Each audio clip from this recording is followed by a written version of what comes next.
Ok, ở bài tiếp theo thì mình sẽ hướng dẫn mọi người làm một cái video đơn giản như này. Một con robot nó vào và lập tức nó sẽ xoay và đẩy chữ lên như này nhá. Ok, nó đơn giản thôi. Ok, đầu tiên thì chúng ta tạo cho nó một Sapeo nha các bạn. Ok, trong Sapeo này thì mọi người thêm cho mình cái Ellipse này. Ở đây thì mình sẽ thêm Fill này, Stroke, thêm những thông số hết sức là bình thường thôi. Tiếp theo nữa thì mình sẽ thêm cái Polystar vào cho nó, được chưa? Polystar cho nó thì mình sẽ cho nó là lên 12 cạnh đi. 12 cạnh và cái inner download này mình sẽ cho lên khoảng 101 đi. Đó, nó sẽ, sau đó mình sẽ cho cái hệ số roundnet này, inter roundnet này. Đó, sẽ lên 155 ấy ạ. Nó giống như mình đang làm một cái bánh xe thôi. Ok chưa? Còn riêng thằng dai này thì mình sẽ cho nó lên một tí. Đó, mình sẽ cho lên tầm như này đi. Ok, để mình làm cái bánh xe của cái đây, mình làm cái bánh xe của thằng ấy nhá. Bây giờ mình đang đi thiết kế cái bánh xe đã nha mọi người. Đó, nó tầm inter roundnet này. Tiếp theo thì mọi người chỉnh những cái thông số này cho mình, giúp cho mình nhá. Đó, mình cho cái inter radius là 92, còn cái outer là 100. Cái roundnet của cái thằng kia là 98%, còn thằng này thì mình cho thành 212% nhá. Ok, cạnh 12 như thế này để mình tạo được một cái hình bánh xe như này nhá. Ok.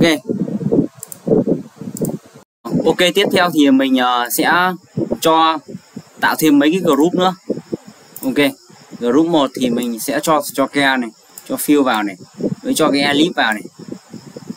Mình cho ở đây Polystar thì mình cho tới bên dưới, được chưa?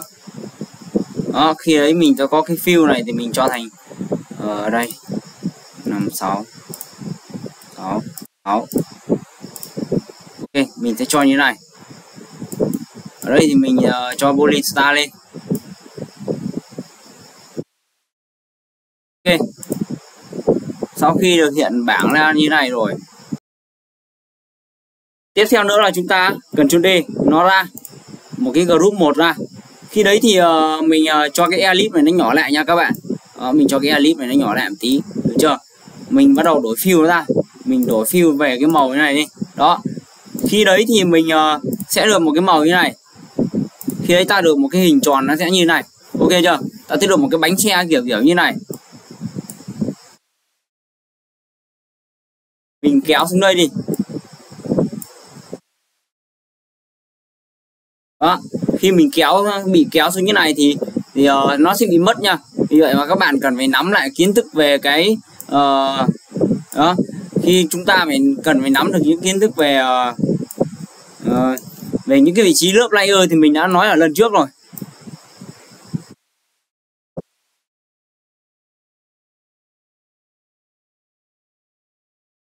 Ok, mình sẽ được như này nhá. Đó, thì sau khi chúng ta cho cái da nó nhỏ lại như này thì chúng ta sẽ được một cái bánh xe như này nha các bạn. Tiếp theo là chúng ta copy cái Ctrl D cái group 3 ra nữa nhá. Chúng ta sẽ cho cái thằng Ellipse này nó sẽ nhỏ lại xuống một tí nữa. Đó, nó sẽ nhỏ đi. Nó nhỏ tầm như này đi. Khi đấy thì mình mới di chuyển cái position của nó lên đây. Nhá. Khi đấy thì mọi người mọi người sẽ di chuyển nó lên đây như này. Cái dai này sẽ cho nhỏ xuống tiếp. Ok, mình sẽ cho nó nhỏ xuống tiếp. Đó, khi đấy thì mình sẽ có được một cái hình tròn như này, được không? Ở đây ví dụ như thằng group 3 mình sẽ cho nó nhỏ đi một tí. Cái dai này nó sẽ nhỏ đi một tí. Đó, ta kiểu như làm cái trục bánh xích ấy, cái bánh xích của nó, được chưa? Cái position này. Đó, ok, chúng ta sẽ được như này. Và sau đó chúng ta thêm cái hiệu ứng repeater. Ta nhấp vào cái group nha, ta thêm cái hiệu ứng repeater nha. Ok. Ok nha, trong repeater ví dụ như ở đây mình cho 6 ô. Mình cho 6 cái thì cái góc dưới đây mình phải xoay là 60 độ, vì 360 chia cho 6 nha, đúng không? Mình sẽ được một góc như này. Đó, mình sẽ được một cái trục bánh xe chính thức của dự án nó như thế này nha các bạn. Ok. Ok. Tiếp theo nữa thì ta copy thêm một cái, đây mình đặt đây là cái bánh xe 1 đi, bánh xe 1 đó, mình sẽ copy thêm cái này nữa là bánh xe 2,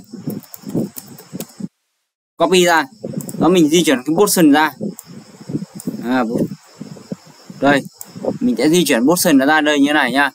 Ok, khi đấy thì mình sẽ tạo thêm một cái sape nữa, new,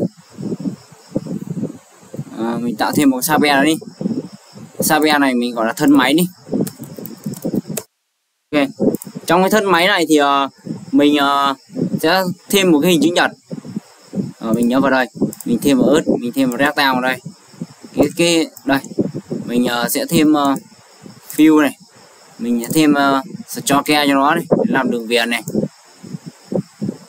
Ok, mình đổi nó sang màu xanh da trời đi, đó như này đi. Khi đấy thì cái dai của thằng này đi, mình sẽ cho nó tầm cỡ này đi, mình sẽ cho nó lại này tí. Ok, mình sẽ cho cái này nhỏ lại, đó mình sẽ làm thân, mình sẽ làm cái thân cái bánh xe nha, cái thân của xe. Ok, cái rao hợp này thì mình sẽ cho nó vào một tí này, mình sẽ cho nó lên đây một tí này để cho nó thành cái đường cong cong này, đó như ở đây ví dụ mình cho thằng này nó dài ra một tí này. Ok, khi đấy thì mình đã có một cái thân xe như này nha các bạn, đó. Ok, áp dụng những cái kiến thức mà cái bài lần trước mình đã dạy các bạn thì chúng ta tạo ra một cái burger bát như này nhá. Sau đó chúng ta di chuyển một cái portion đây, nó sẽ di chuyển cái portion này xuống tương đối như này. Đó, khi đấy chúng ta cảm thấy nó phù hợp là được. Được chưa?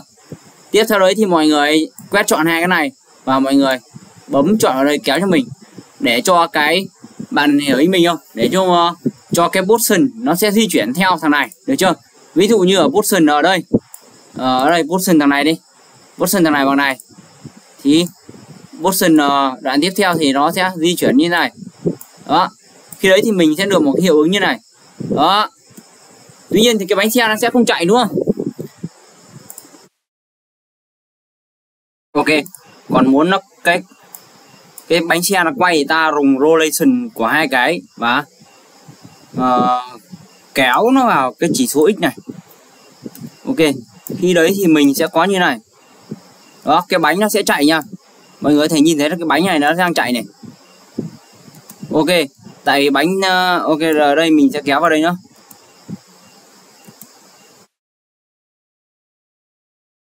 Ok, và đây mình cho nó này nó ra xa đằng tí thì lúc này chúng ta sẽ có được hai cái bánh đang chạy nha. Đó, hai cái bánh nó đang chạy đó, giống như cái xe đang lăn đó. Rồi, mình sẽ cho nó dài ra tí. Đó, được chưa? Thì trường hợp làm bánh quay thì nó như vậy nha mọi người.